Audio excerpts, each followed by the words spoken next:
ನಮಸ್ಕಾರ ಸ್ನೇಹಿತರೆ, welcome to domestic and global affairs. ಈ ವಿಡಿಯೋದಲ್ಲಿ ನಾವು 21 ಮತ್ತು 22ರ PIB ನ್ಯೂಸ್ ಅನಾಲಿಸಿಸನ್ನು ಕನ್ನಡ ಮತ್ತು ಇಂಗ್ಲೀಷಲ್ಲಿ ನೋಡೋಣ. ಇದು ಜಾನ್ವರಿ 2023ರದ್ದು. ಸೊ ಈವರೆಗೂ ಹಿಂದಿನ ವಿಡಿಯೋಗಳಲ್ಲಿ 1 January to 20th January PIB ಅನಾಲಿಸಿಸನ್ನು ನೋಡಿದ್ದೀವಿ. ಸೊ ಈ ದಿನ ನಾವು 21-22 ಜಾನ್ವರಿ 2023ರ PIB ಅನಾಲಿಸಿಸನ್ನು ನೋಡೋಣ. ಸೊ ಮೊದಲನೇ ವಿಷಯವನ್ನು ಚರ್ಚೆ ಮಾಡೋಕ್ಕಿಂತ ಮುಂಚೆ ಅದಕ್ಕೆ ರಿಲೇಟೆಡ್ ಆದಂಥ ಕ್ವೆಶನನ್ನು ನಾನಿಲ್ಲಿ ಕೇಳಿದ್ದೀನಿ.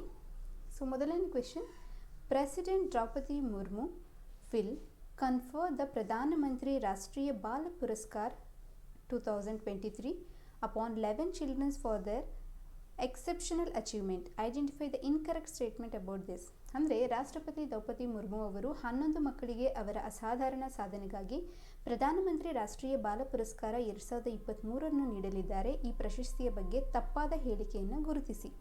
ಸೊ ಇದಕ್ಕೆ ಆನ್ಸರನ್ನು ಆಮೇಲೆ ನೋಡೋಣ, ಅದಕ್ಕಿಂತ ಮುಂಚೆ ಇದರ ಬಗ್ಗೆ ತಿಳ್ಕೊಳ್ಳೋಣ. ಪ್ರೆಸಿಡೆಂಟ್ ದ್ರೌಪದಿ ಮುರ್ಮು ಅವರು ಪ್ರಧಾನಮಂತ್ರಿ ಬಾಲ ಪುರಸ್ಕಾರವನ್ನು ಪ್ರದಾನ ಮಾಡಲಿದ್ದಾರೆ ಅಥವಾ ಪುರಸ್ಕಾರವನ್ನು ನೀಡಲಿದ್ದಾರೆ. ಸೊ ಇದು ಈ ವರ್ಷ 11 ಮಕ್ಕಳಿಗೆ ತನ್ನ ಅವಾರ್ಡ್ಸನ್ನು ಕೊಟ್ಟಿದೆ. ಯಾವೆಲ್ಲ ಫೀಲ್ಡಲ್ಲಿ ಅಂತ ನೋಡೋದಾದರೆ, ಆರ್ಟ್ ಆ್ಯಂಡ್ ಕಲ್ಚರ್ನಲ್ಲಿ 4 ಪ್ರಶಸ್ತಿಗಳು, ಬ್ರೇವರಿ ಅಂದರೆ ಸಾಹಸ ಅಂತ ಹೇಳ್ತೀವಲ್ಲ ಅದರಲ್ಲಿ 1, ಇನೋವೇಷನ್ ಅಲ್ಲಿ 2, ಸೋಷಿಯಲ್ ಸರ್ವಿಸಸ್ 1 ಮತ್ತು ಸ್ಪೋರ್ಟ್ಸಲ್ಲಿ 3 ಪ್ರಶಸ್ತಿಗಳನ್ನು ನೀಡಲಾಗಿದೆ. There are 6 boys and 5 girls. 5 ಜನ ಹುಡುಗಿಯರು, 6 ಜನ ಹುಡುಗರು. So they belonging to 11 states and union territories. 11 ಜನ ಮಕ್ಕಳಿಗೆ 11 ಡಿಫ್ರೆಂಟ್ ಸ್ಟೇಟ್ಸ್ ಆ್ಯಂಡ್ ಯೂನಿಯನ್ ಟೆರಿಟರೀಸ್ಗೆ ಕೊಡಲಾಗಿದೆ. ಮುಂದಿನ ವಿಷಯ ಬಂದುಬಿಟ್ಟು, ಇದರ ಮುಖ್ಯ ಉದ್ದೇಶ ಏನು ಅಂತಂದರೆ, ನಮ್ಮ ಮಕ್ಕಳ ಶಕ್ತಿ, ನಿರ್ಣಯ, ಸಾಮರ್ಥ್ಯ, ಉತ್ಸಾಹ ಮತ್ತು ಉತ್ಸಾಹವನ್ನು ಆಚರಿಸಲು ಇದನ್ನು ಆರ್ಗನೈಸ್ ಮಾಡುವಂತಹ ಮಿನಿಸ್ಟ್ರಿ ಬಂದುಬಿಟ್ಟು ministry of women and child development. ಯಾವ ಪ್ರೋಗ್ರಾಮು? ಪ್ರಧಾನಮಂತ್ರಿ ರಾಷ್ಟ್ರೀಯ ಬಾಲ ಪುರಸ್ಕಾರ್. ಎಲಿಜಿಬಿಲಿಟಿ ಬಂದುಬಿಟ್ಟು 5ರಿಂದ 18 ವರ್ಷ ಆಗಿರಬೇಕು ಮಕ್ಕಳಿಗೆ, ಮತ್ತು citizen of India. Suppose foreign ಮಕ್ಕಳು ಏನಾದರೂ ಪಾರ್ಟಿಸಿಪೇಟ್ ಮಾಡ್ಬೋದಾ ಅಂತ ಕೇಳಿದ್ರೆ ಅದಕ್ಕೆ ನೋ. ರಿವಾರ್ಡ್ಸ್ ಬಂದುಬಿಟ್ಟು ಏನಿರುತ್ತೆ, 1 ಲಕ್ಷ ಕ್ಯಾಶ್ ಪ್ರೈಸ್ ಇರುತ್ತೆ, ಹಾಗೆ ಸರ್ಟಿಫಿಕೇಟ್ ಇರುತ್ತೆ. ಸೊ ಈಗ ಈ ಕ್ವೆಶನ್ಗೆ ಆನ್ಸರನ್ನು ನೋಡೋಣ. It is administrate by ministry of women and child development. ಸರಿಯಾದ ಉತ್ತರ. Children in the age group of 5 to 18 years. ಸರಿಯಾಗಿದೆ. It awarded to both Indian citizen as well as foreigners. ಇದಕ್ಕೆ ಆಮೇಲೆ ಬರೋಣ. It is confirmed upon the children in 6 category. ಎಷ್ಟು? 6 ವಲಯಗಳಲ್ಲಿ ಅಥವಾ ವಿಭಾಗಗಳಲ್ಲಿ. ಅದು ಆರ್ಟ್ ಆ್ಯಂಡ್ ಕಲ್ಚರ್, ಕಲೆ ಮತ್ತು ಸಂಸ್ಕೃತಿ, ಶೌರ್ಯ, ನಾವೀನ್ಯತೆ, ಪಾಂಡಿತ್ಯಪೂರ್ಣ, ಸಮಾಜ ಸೇವೆ ಮತ್ತು ಕ್ರೀಡೆ. ಹಾಗಾದರೆ ಇಲ್ಲಿ 3ನೇ ಸ್ಟೇಟ್ಮೆಂಟ್ ರಾಂಗ್ ಆಗಿದೆ. ಯಾಕೆ ಹೇಳಿ? ನಾವು ನೋಡಿದ್ವಿ, it is only for the Indian citizen, not to the foreigners. So ಈ ಥರ ಸ್ಟೇಟ್ಮೆಂಟನ್ನು ನಿಮಗೆ ಹೆಚ್ಚು ಈ ಥರ ಕ್ವೆಶನ್ಸನ್ನು ಈಗ ಕೇಳ್ತಿದ್ದಾರೆ. ಇದು ಗ್ರೂಪ್ ಸಿ ಆಗಿರ್ಬೋದು, PSI ಹುದ್ದೆಗಳಿಗೂ ಆಗಿರ್ಬೋದು.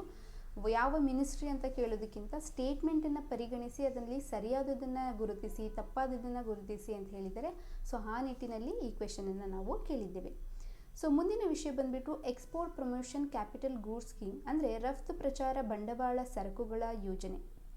ಇದು ಬಂದುಬಿಟ್ಟು ministry of commerce and industry ಏನು ಮಾಡುತ್ತೆ ಅಂದರೆ, 1 time relaxation for the export obligations under export promotion capital goods schemes for the sectors affected by COVID-19 pandemic. ಅಂದರೆ COVID-19 ಸಾಂಕ್ರಾಮಿಕ ರೋಗದಿಂದ ಯಾವೆಲ್ಲ ವಲಯಗಳು ಪ್ರಭಾವಿತವಾಗಿದ್ದವೋ ಸೊ ಅವುಗಳಿಗೆ ಒಂದು ಬಂಡವಾಳವನ್ನು ಅಥವಾ ಫೈನಾನ್ಷಿಯಲ್ ಸಪೋರ್ಟನ್ನು ಕೊಡಬೇಕು ಅಂತ ಮಿನಿಸ್ಟ್ರಿ ಆಫ್ ಕಾಮರ್ಸ್, ವಾಣಿಜ್ಯ ಮತ್ತು ಕೈಗಾರಿಕಾ ಸಚಿವಾಲಯ ಈ ಪ್ರೋಗ್ರಾಮನ್ನು ಆರ್ಗನೈಸ್ ಮಾಡ್ತದೆ.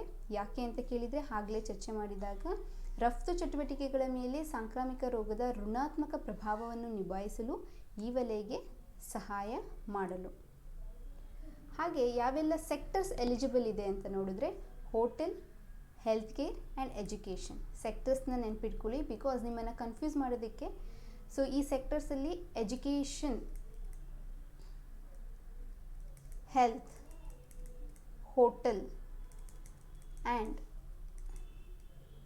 ಇಂಡಸ್ಟ್ರೀಸ್ ಆರ್ ಆಟೋಮೊಬೈಲ್ಸ್ ಅಂತ ಬೇರೆ ಯಾವುದನ್ನೋ ಸೇರಿಸ್ಬಿಟ್ಟಿದ್ದಾರೆ. ಸೊ ಸೇರಿಸೋವಂಥ ಸಾಧ್ಯತೆ ಇರುತ್ತೆ ನಿಮಗೆ MCQs ಕೇಳುವಾಗ. ಸೊ ಹಾಗಾಗಿ ಸೆಕ್ಟರ್ಸ್ನ ನೆನಪಲ್ಲಿ ಇಟ್ಕೊಳ್ಳಿ, hotel, health care and education.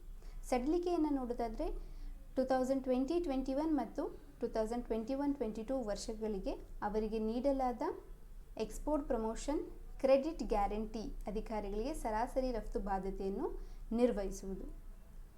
Extension of export obligation period ನೋಡೋದಾದರೆ ಅಂದರೆ ರಫ್ತು ಬಾಧ್ಯತೆಯ ಅವಧಿಯ ವಿಸ್ತರಣೆಯನ್ನು ನೋಡೋದಾದರೆ it will be extended from the date of expiry for the duration equivalent to the number, ಇಲ್ಲಿ ಏನು ಮಿಸ್ ಆಗಿದೆ, number of days the export obligations period falls within February 1st, 2020 and March 31st, 2022.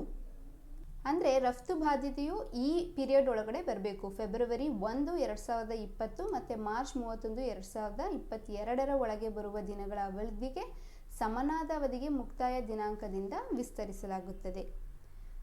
ಮುಂದೆ about export promotional capital goods schemes ಬಗ್ಗೆ ನೋಡೋದಾದರೆ ಗುಣಮಟ್ಟದ ಸರಕು ಮತ್ತು ಸೇವೆಗಳನ್ನು ಉತ್ಪಾದಿಸುವ ಮತ್ತು ಭಾರತದ ಉತ್ಪಾದನಾ ಸ್ಪರ್ಧಾತ್ಮಕತೆಯನ್ನು ಹೆಚ್ಚಿಸಲು ಬಂಡವಾಳ ಸರಕುಗಳ ಆಮದು ಮಾಡಿಕೊಳ್ಳಲು ಅನುಕೂಲವಾಗುವಂತೆ ಈ ಸ್ಕೀಮನ್ನು ಯೋಜನೆ ಮಾಡಲಾಗಿದೆ. ಅಂದರೆ ಈ capital goods production quality increase ಮಾಡೋದು ಅಥವಾ ಸರ್ವೀಸ್ಗಳನ್ನು ಇನ್ಕ್ರೀಸ್ ಮಾಡೋದು, ಹಾಗೆ ನಮ್ಮ ಇಂಡಿಯಾಸ್ ಮ್ಯಾನುಫ್ಯಾಕ್ಚರ್ ಕಾಂಪಿಟೇಟಿವ್ನೆಸ್ನ ಥ್ರೂಔಟ್ ದ ವರ್ಲ್ಡ್ ಎನ್ಹಾನ್ಸ್ ಮಾಡುವಂತಹ ಆಬ್ಜೆಕ್ಟಿವನ್ನು ಇದು ಇಟ್ಕೊಂಡಿದೆ. ಹಾಗೆ ಇದು ಭಾರತದ ವಿದೇಶಿ ವ್ಯಾಪಾರ ನೀತಿಯನ್ನು ನಿಯಂತ್ರಿಸಲ್ಪಡುವ ವ್ಯಾಪಾರ ಪ್ರಚಾರ ಯೋಜನೆಯಾಗಿದೆ. ಅಂದರೆ ಫಾರಿನ್ ಟ್ರೇಡ್ ಪಾಲಿಸಿಯನ್ನು ಗವರ್ನ್ ಮಾಡುವಂತಹ ಮತ್ತು ಪ್ರಮೋಷನ್ ಮಾಡುವಂತಹ ಯೋಜನೆಗಳು ಕೂಡ ಉದ್ದೇಶಗಳು ಕೂಡ ಈ ಸ್ಕೀಮಿನಲ್ಲಿ ಇದೆ. ಇದು ಭಾರತದ ರಫ್ತು ಉತ್ಪಾದನೆ ಉದ್ದೇಶಕ್ಕಾಗಿ ಬಂಡವಾಳ ಸರಕುಗಳು ಸುಂಕ ಮುಕ್ತ ಆಮದು ಅನುಮತಿಸುತ್ತದೆ. ಅಂದರೆ duty free import of the capital gifts for the purpose of export production in India. So ಇಲ್ಲಿ ನೋಡಿ, ಇಂಪೋರ್ಟ್ ಗೂಡ್ಸಿಗೆ, ಕ್ಯಾಪಿಟಲ್ ಗೂಡ್ಸಿಗೆ ಸುಂಕವನ್ನು, ಟ್ಯಾಕ್ಸನ್ನು ಕಡಿಮೆ ಮಾಡಿದರೆ ಏನು ಲಾಭ ಅಂತ. ಫಾರ್ ಎಕ್ಸಾಂಪಲ್, ಇಂಡಿಯಾದಲ್ಲಿ ಯಾರೋ ಒಬ್ಬರು ಮೊಬೈಲ್ ಮ್ಯಾನುಫ್ಯಾಕ್ಚರಿಂಗ್ ಮಾಡ್ತಿದ್ದಾರೆ, ಆದರೆ ಇದಕ್ಕೆ ಬೇಕಾದಂಥ ಕೀಪ್ಯಾಡ್ ಒಂದು ರಾ ಮೆಟೀರಿಯಲ್ ಇದು ಇಂಡಿಯಾದಲ್ಲಿ ಅವೈಲೇಬಲ್ ಇಲ್ಲ ಅಂತ ಅಂದ್ಕೊಳ್ಳೋಣ. ಸೊ ಇವ್ರು ಏನು ಮಾಡ್ತಾರೆ, ಚೈನಾದಿಂದ ಇದನ್ನು ತರಿಸ್ಕೊತಾರೆ. ಸೊ ಈ ಮೊಬೈಲ್ಗೆ ಮ್ಯಾನುಫ್ಯಾಕ್ಚರಿಂಗ್ ಮಾಡೋದಕ್ಕೆ 1000 ರೂಪಾಯಿಗಳು ಬೇಕಾಗುತ್ತೆ ಅಂದ್ಕೊಳ್ಳೋಣ. ಸೊ ಈ ಕೀಪ್ಯಾಡಿನ ಬೆಲೆ 200. ಈ 200 ಮೇಲೆ ಸುಂಕ ಏನಾದರೂ ಹಾಕಿದ್ರೆ 250 ಆಗುತ್ತೆ ಅಂತ ಹೇಳ್ಕೊಳ್ಳೋಣ. ಸೊ ಆಗ ಮೊಬೈಲಿನ ಬೆಲೆ ಎಷ್ಟಾಗುತ್ತೆ, 1050 ರೂಪಾಯಿ. ಅದೇ ಮೊಬೈಲ್ ಚೈನಾದಿಂದ 1000 ರೂಪಾಯಿಗೆ ಸಿಗ್ತಿದೆ ಅಂದ್ಕೊಳ್ಳಿ, ಆಗ ಕಾಂಪಿಟೇಷನ್ ಜಾಸ್ತಿ ಆಗುತ್ತೆ. ಅಂದರೆ ಡೊಮೆಸ್ಟಿಕಲಿ ಪ್ರಿಪೇರ್ಡ್ ಇಂಡಿಯಾದಲ್ಲಿ ಮಾಡಿರುವಂಥ ಪ್ರಾಡಕ್ಟ್ಗೆ ಮತ್ತು ಚೈನಾ, ಸೊ ಅದನ್ನು ರೆಡ್ಯೂಸ್ ಮಾಡಿಬಿಟ್ಟು ಎಕ್ಸ್ಪೋರ್ಟಿಗೆ ಹೆಚ್ಚು ಒತ್ತನ್ನು ನೀಡಬೇಕು ಅಂತ ಈಗ ಇಂಪೋರ್ಟ್ ಮಾಡಿಕೊಳ್ಳುವ ರಾ ಮೆಟೀರಿಯಲ್ ಮೇಲೆ ಸುಂಕಗಳನ್ನು ಕಡಿತ ಮಾಡ್ತಿದ್ದಾರೆ. ಈ ಉದ್ದೇಶದಿಂದ ರಫ್ತು ಉತ್ಪಾದನೆಗಳ ಬಂಡವಾಳದ ಅಂದರೆ ಸರಕುಗಳ ಮೇಲಿರುವಂತಹ ಸುಂಕವನ್ನು ಮುಕ್ತ ಮಾಡ್ತಿದ್ದಾರೆ. ಯಾವಾಗ, ಆಮದು ಮಾಡಿಕೊಳ್ಳುವಾಗ, ಅಂದರೆ ಇಂಪೋರ್ಟ್ ಮಾಡಿಕೊಳ್ಳುವಾಗ. It encourages the production of goods for the export by providing the import duty concessions on the capital goods. ಕಂಪ್ಲೀಟಾಗಿ ಮುಕ್ತ ಮಾಡುವಂಥದ್ದು ಮತ್ತು ಕೆಲವೊಂದು ಕ್ಯಾಪಿಟಲ್ ಗೂಡ್ಸ್ಗೆ ಸಮ್ ಕನ್ಸೆಷನ್, ಅಂದರೆ 100 ರೂಪೀಸ್ ಟ್ಯಾಕ್ಸ್ ಏನಾದರೂ ಇದ್ದರೆ ಅಂತಹದಕ್ಕೆ ಸಮ್ ಕನ್ಸೆಷನ್ ಕೊಟ್ಬಿಟ್ಟು 90 ರೂಪೀಸ್ನೋ 80 ರೂಪೀಸ್ನೋ ಮಾಡುವಂತಹ ಉದ್ದೇಶ. ಸೊ ಮುಂದಿನ ವಿಷಯ ಬಂದ್ಬಿಟ್ಟು regional conference on e governance.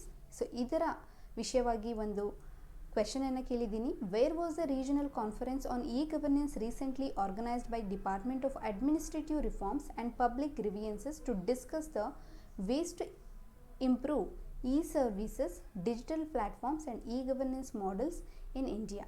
ಅಂದರೆ ಭಾರತದಲ್ಲಿ ಈ ಸೇವೆಗಳು, ಡಿಜಿಟಲ್ ಪ್ಲ್ಯಾಟ್ಫಾರ್ಮ್ಗಳು ಮತ್ತು ಇ ಆಡಳಿತ ಮಾದರಿಗಳನ್ನು ಸುಧಾರಿಸುವ ಮಾರ್ಗಗಳನ್ನು ಚರ್ಚಿಸುವ ಆಡಳಿತ ಸುಧಾರಣೆಗಳು ಮತ್ತು ಸಾರ್ವಜನಿಕ ಕುಂದುಕೊರತೆಗಳ ಇಲಾಖೆಯು ಇತ್ತೀಚೆಗೆ ಈ ಆಡಳಿತ ಕುರಿತು ಪ್ರಾದೇಶಿಕ ಸಮ್ಮೇಳನವನ್ನು ಎಲ್ಲಿ ಆಯೋಜಿಸಿದೆ? ಇದಕ್ಕೆ ಸರಿಯಾದಂಥ ಉತ್ತರ ಬಂದ್ಬಿಟ್ಟು Mumbai, Maharashtra.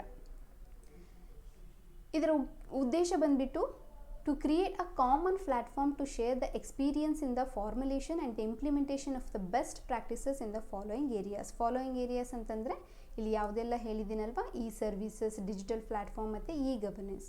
So E governance ಅಥವಾ ಇ ಪ್ಲ್ಯಾಟ್ಫಾರ್ಮ್ಸ್ ಅಂತಂದರೆ ಎಲೆಕ್ಟ್ರಾನಿಕ್ ಗವರ್ನೆನ್ಸ್, ಅಂದರೆ ಎಲ್ಲ ಆಡಳಿತ ಆತ್ಮಕ ಕಾರ್ಯಗಳನ್ನು ಡಿಜಿಟಲ್ ಮೂಲಕ ಒಂದು ಲ್ಯಾಪ್ಟಾಪ್ ಆಗಿರ್ಬೋದು ಅಥವಾ ಮೊಬೈಲ್ ಆಗಿರ್ಬೋದು ಅಥವಾ ಇಂಟರ್ನೆಟ್ ಅಥವಾ ಇತರ ಮಿಷಿನ್ಸ್ಗಳನ್ನು ಯೂಸ್ ಮಾಡಿಬಿಟ್ಟು ಮಾಡುವಂತಹ ಆಡಳಿತವನ್ನು ನಾವು ಇ ಗವರ್ನೆನ್ಸ್ ಅಂತೀವಿ. ಇದಕ್ಕೆ ಪೇಪರ್ಲೆಸ್ ಗವರ್ನೆನ್ಸ್ ಅಂತ ಕೂಡ ಕರಿತೀವಿ. ಏನಂತ ಕರಿತೀವಿ? Paperless governance. ಸೊ ಇದು ಈಗ ನಾವು ಕೆಲವೊಂದು ಡಿಪಾರ್ಟ್ಮೆಂಟ್ಸಲ್ಲಿ ನೋಡ್ತಿದ್ದೀವಿ. ಮೋಸ್ಟ್ಲಿ ಅಗ್ರಿಕಲ್ಚರ್ ಡಿಪಾರ್ಟ್ಮೆಂಟಲ್ಲಿ ಆಗಿರ್ಬೋದು, ರಿಜಿಸ್ಟ್ರೇಷನ್, ಲ್ಯಾಂಡ್ ರಿಜಿಸ್ಟ್ರೇಷನಲ್ಲೆಲ್ಲ ನಾವು ಆನ್ಲೈನಲ್ಲೇ ಮಾಡ್ಕೋಬೋದು. ಕರ್ನಾಟಕದ ಗೌರ್ಮೆಂಟ್ ಎಕ್ಸಾಂಪಲ್ ಹೇಳಬೇಕಂತಂದರೆ ಕಾವೇರಿ ಪೋರ್ಟಲ್ ಮೆನ್ಷನ್ ಮಾಡ್ಬೋದು. It is one example for the e governance in Karnataka. So ಅದೇ ರೀತಿ ಆಡಳಿತಾತ್ಮಕ ತರಬೇತಿಯನ್ನು ಕೊಡ್ತಾರೆ. ಅಷ್ಟೇ ಅಲ್ಲದೆ ನಾಗರಿಕ ಕೇಂದ್ರಿತ ಆಡಳಿತಕ್ಕೆ ಅನುಕೂಲವಾಗುವಂತೆ ಸಾಮರ್ಥ್ಯವನ್ನು ನಿರ್ಮಾಣ ಮಾಡ್ತಾರೆ. ಅಂದರೆ capacity building to facilitate the citizen centric governance. ಈ ಥರ ಮಾಡುವುದರಿಂದ ಏನಾಗುತ್ತೆ ಅಂತಂದರೆ ಈ ಆಡಳಿತದ ಮೂಲಕ ಸುಧಾರಿತ ಸಾರ್ವಜನಿಕ ಸೇವೆ ವಿತರಣೆಯಾಗ್ತದೆ. ಹಾಗೆ transparency, accountability, citizen friendly, effective administration ಕೂಡ ಆಗ್ತದೆ. ಆರ್ಗನೈಸರ್ಸ್ ಬಂದ್ಬಿಟ್ಟು department of administrative reforms and public grievances in collaboration with Maharashtra government. So ಹಾಗಾಗಿ ಈ ಕಾನ್ಫರೆನ್ಸ್ ಎಲ್ಲಿ ನಡೆದಿತ್ತು? ಮುಂಬೈಯಲ್ಲಿ. ನೆನಪಲ್ಲಿಟ್ಕೊಳ್ಳಿ. ಸೊ ಇದರ ಥೀಮ್ ಏನಾದರೂ ಕೇಳಿದರೆ ಥೀಮ್ ಬಂದ್ಬಿಟ್ಟು ಇ ಗವರ್ನೆನ್ಸೇ ಆಗಿರುತ್ತೆ. ಸೊ ಮುಂದಿನ ವಿಷಯ ಬಂದ್ಬಿಟ್ಟು youth 20 meeting. The first meeting ನೋಡಿ, ಯಾವೆಲ್ಲ ವರ್ಡ್ ಫಸ್ಟ್ ಆಗಿರುತ್ತೋ ಇಂಥವುದನ್ನು ಹೆಚ್ಚು ಒತ್ತು ಕೊಟ್ಬಿಟ್ಟು ಕೇಳುವಂಥ ಸಾಧ್ಯತೆ ಇರುತ್ತೆ. The first meeting of the year 20 group under the Y20 group under the India's G20 president will be held in Guwahati, Assam in February 2023. ಎಲ್ಲಿ ನಡೆದಿತ್ತು? ಗುವಾಹಟಿ, ಅಸ್ಸಾಂ. ವೈ ಅಂತಂದರೆ to exemplify the India's youth-centric efforts and provide an opportunity to showcase its value and policy measures to youth across the globe. ಅಂದರೆ ಭಾರತದ ಯುವ ಕೇಂದ್ರಿತ ಪ್ರಯತ್ನಗಳನ್ನು ಸುಧಾರಿಸಲು ಮತ್ತು ಜಗತ್ತಿನಾದ್ಯಂತ ಯುವಕರಿಗೆ ಅದರ ಮೌಲ್ಯಗಳು ಮತ್ತು ನೀತಿ ಕ್ರಮಗಳನ್ನು ಪ್ರದರ್ಶಿಸುವ ಅವಕಾಶವನ್ನು ಒದಗಿಸುವ ಸಲುವಾಗಿ ಈ ಯೂತ್ 20 ಅಥವಾ Y20 ಮೀಟಿಂಗನ್ನು under G20 India's presidency ಒಳಗಡೆ ಗುವಾಹತ್, ಅಸ್ಸಾಮಿನಲ್ಲಿ ಆರ್ಗನೈಸ್ ಮಾಡಲಾಗಿದೆ. ಇದರ 5 ಥೀಮ್ಸ್ ಬಂದ್ಬಿಟ್ಟು future of work, climate change and disaster risk reduction, peace building and reconciliation, youth in democracy, health wellbeing and sports. ಮುಂದಿನ ವಿಷಯದ ಮೇಲೆ ಒಂದು ಕ್ವೆಶನನ್ನು ಕೇಳಿದ್ದೀನಿ. Which ministry has released a guide endorsement know hows for celebrities, influencers and the virtual influencers on the social media platform. ಅಂದರೆ ಸಾಮಾಜಿಕ ಮಾಧ್ಯಮ ಪ್ಲ್ಯಾಟ್ಫಾರ್ಮ್ಗಳಲ್ಲಿ ಸೆಲೆಬ್ರಿಟಿಗಳು, ಪ್ರಭಾವಿಗಳು ಮತ್ತು ವರ್ಚುವಲ್ ಪ್ರಭಾವಿಗಳಿಗಾಗಿ ಯಾವ ಸಚಿವಾಲಯವು ಎಂಡೋರ್ಸ್ಮೆಂಟ್ ನೋ ಹೌಸ್ ಅನ್ನು ಬಿಡುಗಡೆ ಮಾಡಿದೆ? ಇದಕ್ಕೆ ಸರಿಯಾದಂಥ ಉತ್ತರ ministry of consumer affairs. So ತುಂಬ ಜನ ಇನ್ಫಾರ್ಮೇಷನ್ ಆ್ಯಂಡ್ ಬ್ರಾಡ್ಕಾಸ್ಟಿಂಗ್ ಅಥವಾ ಎಲೆಕ್ಟ್ರಾನಿಕ್ಸ್ ಆ್ಯಂಡ್ ಇನ್ಫಾರ್ಮೇಷನ್ ಟೆಕ್ನಾಲಜಿ ಅಂತ ಕನ್ಫ್ಯೂಸ್ ಆಗಬೇಡಿ. ಇದು ಬಂದುಬಿಟ್ಟು ಕನ್ಸ್ಯೂಮರ್ ಅಫೇರ್ಸ್. ಸೊ ಇದ್ರ ಬಗ್ಗೆ ನೋಡೋಣ. Ministry of the consumer affairs has released a guide endorsement know hows for the celebrities, influencers and the virtual influencers on the social media platform. ಇದರ ಮುಖ್ಯ ಉದ್ದೇಶ ಬಂದುಬಿಟ್ಟು to protect the consumers from being misled by advertisements and unfair trade practices. ಅಂದರೆ for example Amitabh Bachchan ಅವರು example ಹೇಳ್ತಿರೋದು. ಅಮಿತಾಬ್ ಬಚ್ಚನ್ ಅವರು ಯಾವುದೋ ಒಂದು ಬಿಸ್ಕೆಟ್ ಆ್ಯಡನ್ನು ಕೊಡ್ತಿರ್ತಾರೆ.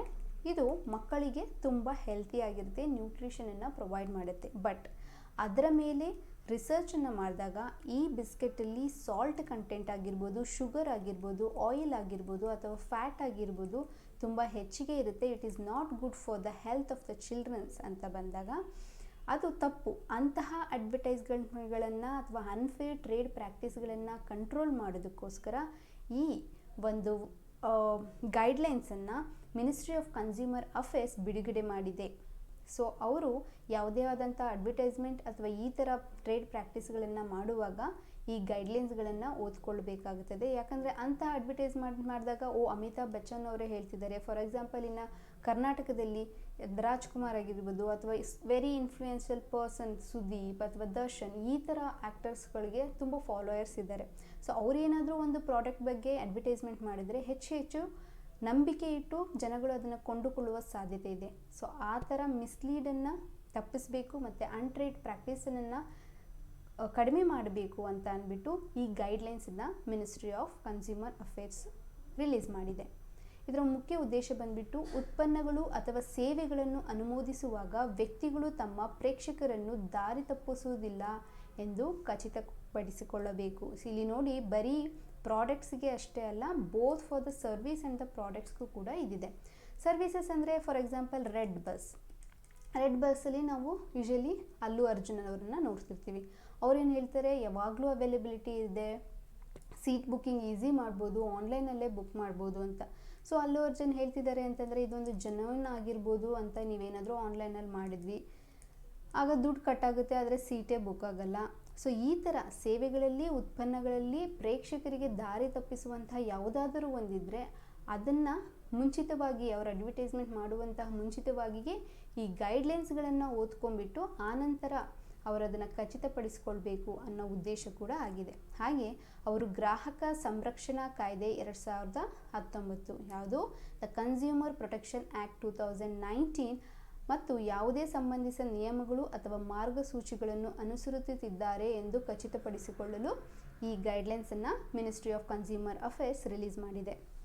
ಇದು ಎಂಡಾರ್ಸ್ಮೆಂಟ್ಗಳಿಗೆ ಜಾಹೀರಾತು, ಪ್ರಾಯೋಜಿತ ಅಥವಾ ಪಾವತಿಸಿದ ಪ್ರಚಾರ ಬಳಕೆಯ ಪದಗಳೊಂದಿಗೆ ಅನುಮೋದನೆಗಳ ಪ್ರದರ್ಶನವನ್ನು ಕಡ್ಡಾಯಗೊಳಿಸುತ್ತದೆ. ಅಂದರೆ it mandates the display of endorsement with use terms advertisement sponsored or paid promotion for the endorsement. So ಯೂಟ್ಯೂಬ್ಗಳಲ್ಲೂ ಆಗಿರ್ಬೋದು. ಸೊ ಯಾವುದೋ ಒಂದು ಶಾರ್ಟ್ ಮೂವಿ ಬರ್ತಿದೆ, ಆ ಶಾರ್ಟ್ ಮೂವಿಲಿ ಇನ್ ಬಿಟ್ವೀನ್ ಯಾವುದೋ ಒಂದು ಅಪ್ಲಿಕೇಶನ್ ಬಗ್ಗೆ ಅವರು ಹೇಳ್ತಾ ಇರಬೇಕು. ಸೊ ಆವಾಗ ಹೇಳ್ತಿರ್ಬೇಕಾದ್ರೆ ಆ ಸೈಡಲ್ಲಿ ಅವರು ಪೇಯ್ಡ್ ಪ್ರಮೋಷನ್ ಅಥವಾ ಸ್ಪಾನ್ಸರ್ಡ್ ಅಂತ ಮೆನ್ಷನ್ ಮಾಡಬೇಕು ಅನ್ನುವಂತಹ ಗೈಡ್ಲೈನ್ಸ್ ಕೂಡ ಇದು ಹೇಳುತ್ತೆ. ಮುಂದಿನ ವಿಷಯ ಬಂದ್ಬಿಟ್ಟು ಟೂರಿಸಂ ಮೇಲಿದೆ, ಗ್ಲೋಬಲ್ ಟೂರಿಸಂ ಇನ್ವೆಸ್ಟರ್ಸ್ ಸಮಿಟ್. ಇದರ ಮೇಲೆ ಒಂದು ಕ್ವೆಶನನ್ನು ಕೇಳಿದ್ದೀನಿ. Where will be the ministry of tourism organise the first global tourism investors summit in April 2023 to bring together the global business thought leaders and policy makers to understand and explore the tourism business opportunity in India. ಅಂದರೆ ಭಾರತದಲ್ಲಿ ಪ್ರವಾಸೋದ್ಯಮ ವ್ಯಾಪಾರ ಅವಕಾಶಗಳನ್ನು ಅರ್ಥ ಮಾಡಿಕೊಳ್ಳಲು ಮತ್ತು ಅನ್ವೇಷಿಸಲು ಜಾಗತಿಕ ವ್ಯಾಪಾರಿಗಳು, ಚಿಂತನೆಯ ನಾಯಕರು ಮತ್ತು ನೀತಿ ನಿರೂಪಕರನ್ನು ಒಟ್ಟುಗೂಡಿಸಲು ಪ್ರವಾಸೋದ್ಯಮ ಸಚಿವಾಲಯವು ಏಪ್ರಿಲ್ 2023ರಲ್ಲಿ ಮೊದಲ ಜಾಗತಿಕ ಪ್ರವಾಸೋದ್ಯಮ ಹೂಡಿಕೆದಾರರ ಶೃಂಗಸಭೆಯನ್ನು ಎಲ್ಲಿ ಆಯೋಜಿಸಿತು ಅಂತ ಕೇಳಿದರೆ ಅದಕ್ಕೆ ಸರಿಯಾದಂಥ ಉತ್ತರ ನವದೆಹಲಿ. ಸೊ ಅದ್ರ ಬಗ್ಗೆನೇ ನಾವು ನೋಡ್ತಿದ್ವಿ. ಗ್ಲೋಬಲ್ ಟೂರಿಸಂ ಇನ್ವೆಸ್ಟರ್ಸ್ ಸಮಿಟ್ ಅಂದರೆ ಜಾಗತಿಕ ಪ್ರವಾಸೋದ್ಯಮ ಹೂಡಿಕೆದಾರರ ಶೃಂಗಸಭೆ. ಇದರ ಮುಖ್ಯ ಉದ್ದೇಶ ಬಂದ್ಬಿಟ್ಟು ಭಾರತದಲ್ಲಿ ಪ್ರವಾಸೋದ್ಯಮ ವ್ಯಾಪಾರ ಅವಕಾಶಗಳನ್ನು ಅರ್ಥ ಮಾಡಿಕೊಳ್ಳಲು ಮತ್ತು ಅನ್ವೇಷಿಸಲು ಜಾಗತಿಕ ವ್ಯಾಪಾರಿಗಳು, ಚಿಂತನೆಯ ನಾಯಕರು, ನೀತಿ ನಿರೂಪಕರನ್ನು ಒಟ್ಟುಗೂಡಿಸುವುದು. ಮಿನಿಸ್ಟ್ರಿ ಬಂದ್ಬಿಟ್ಟು ಮಿನಿಸ್ಟ್ರಿ ಆಫ್ ಟೂರಿಸಂ. ಇದನ್ನು ವೆನ್ಯೂ ಪ್ರಗತಿ ಮೈದಾನ್ ಇನ್ ನ್ಯೂ ದೆಹಲಿಯಲ್ಲಿ ಆರ್ಗನೈಸ್ ಮಾಡಿದರು. ಯಾವಾಗ? ಏಪ್ರಿಲ್ 2023. ಮುಂದಿನ ವಿಷಯ ಬಂದ್ಬಿಟ್ಟು WEF ಅಂದರೆ world economic forum Davos. India has reiterated its position as a resilient economy with a strong leadership providing the stable policy to the global investors at World Economic Forum Annual Meeting 2023 held in Davos, Switzerland. Davos ಎಲ್ಲಿದೆ? ಸ್ವಿಟ್ಜರ್ಲ್ಯಾಂಡಲ್ಲಿದೆ. ಅಂದರೆ ಈ ಸ್ಟೇಟ್ಮೆಂಟಿಂದ ನಮಗೆ ಏನು ಅರ್ಥ ಆಗುತ್ತೆ ಅಂತಂದರೆ, ಭಾರತವು ಚೇತರಿಸಿಕೊಳ್ಳುತ್ತಿದೆ, ಆರ್ಥಿಕವಾಗಿ ತನ್ನ ಸ್ಥಾನವನ್ನು ಮತ್ತೆ ಪುನರುಚ್ಚರಿಸುತ್ತಿದೆ.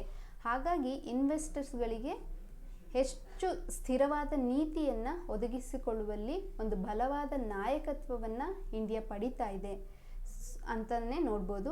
ಅಷ್ಟೇ ಅಲ್ಲದೆ world economic Forum annual meeting, ಪ್ರತಿ ವರ್ಷವೂ ಇದು ಮೀಟಿಂಗನ್ನು ಕಂಡಕ್ಟ್ ಮಾಡುತ್ತದೆ ಅನ್ನೋ ಒಂದು ವಿಷಯವನ್ನು ನಾವು ಇಲ್ಲಿ ತಿಳ್ಕೊಬೋದು. ಹಾಗೆ India's focus areas at the world economic forum 2023 meet are investment opportunities, infrastructural landscapes and its inclusive and sustainable growth. ಅಂದರೆ ಈ ಸಭೆಯಲ್ಲಿ ಭಾರತದ ಮುಖ್ಯ ಗಮನ ಹರಿಸುವಂತಹ ಕ್ಷೇತ್ರಗಳು ಹೂಡಿಕೆ ಅವಕಾಶಗಳು, ಮೂಲಸೌಕರ್ಯ, ಭೂದೃಶ್ಯ ಮತ್ತು ಅದರ ಅಂತರ್ಗತ ಮತ್ತು ಸುಸ್ಥಿರ ಬೆಳವಣಿಗೆಗಳು.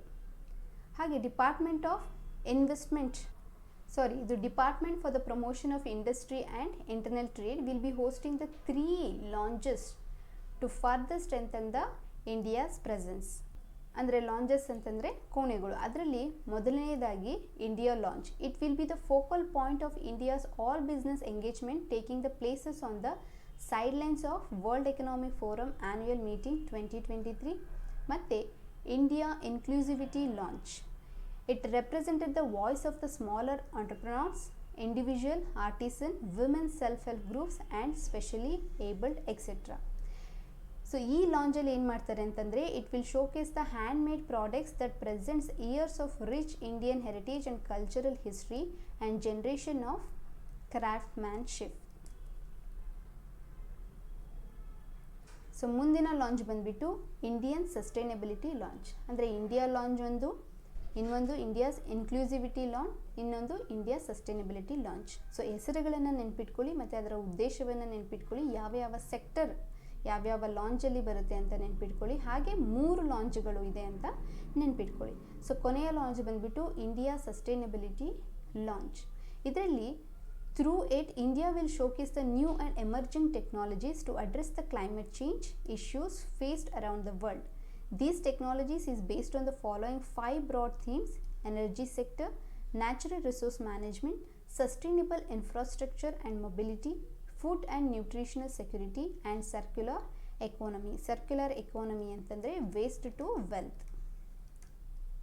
ಸೊ ಇಷ್ಟು ಈ ದಿನದ ವಿಷಯ ಆಗಿತ್ತು.